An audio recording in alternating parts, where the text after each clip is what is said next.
And I've cited to you some of those verses which are relevant in this case. Army Sergeant Abdullah William Webster refused to deploy to Iraq based on religious beliefs. So understand, this causes conflict for Muslims, these verses, right? These cause real conflict. And I don't know what he means by all this, because no one actually has a recording. There's not much detail about what he actually said, except for these slides, and we have to try and infer. He speaks of evaluation, ideas, hints. Name Karim Abdul-Jabbar, Ferdinand Lewis Alcindor Jr., hint about religious nature of parents. What does he mean by that? I don't know. Devotion, Quran prayers, and perceived supportive unit, fellow soldiers, military. Make of that what you will. If you have any thoughts, let me know in the comments, right?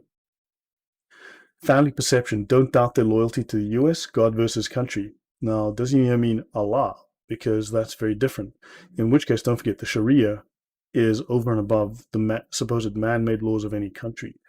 It must be hard for you to balance Islamic beliefs that might be conflicting with the current war.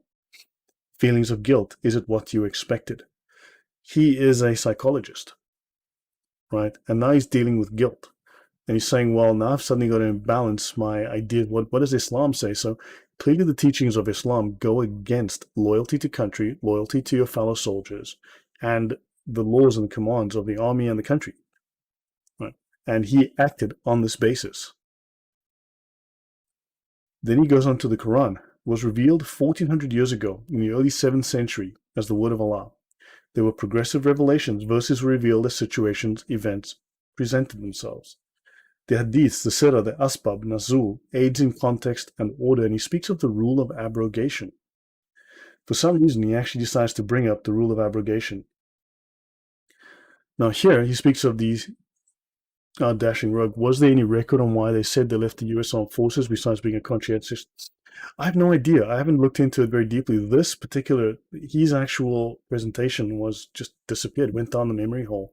I learned about it a few years ago, and I've been meaning to look into it and talk about it. So, Sabab al-Nuzul, cause of revelation, and it's plural, Asbab al-Nuzul in Quranic studies means the time, context, cause, and the situation in which Allah has revealed verses. Right? So, most of the verses and surahs of the Quran are revealed independent of events, and some are revealed as part of events or after events as a response to. Right? So, yeah, this is what he's referring to here. And the true understanding of the Quran, of the verses, if you understand the Asbab al-Nuzul, it provides clarification of various ambiguities. But interesting that he mentions abrogation, where newer verses cancel out prior verses. And he goes, rule of abrogation, none of our revelations do we abrogate or cause to be forgotten, but we substitute something better or similar. Knowest thou not that Allah hath power over all things? And when we substitute one revelation for another, and Allah knows best what he reveals in stages. So Islam is revealed in stages.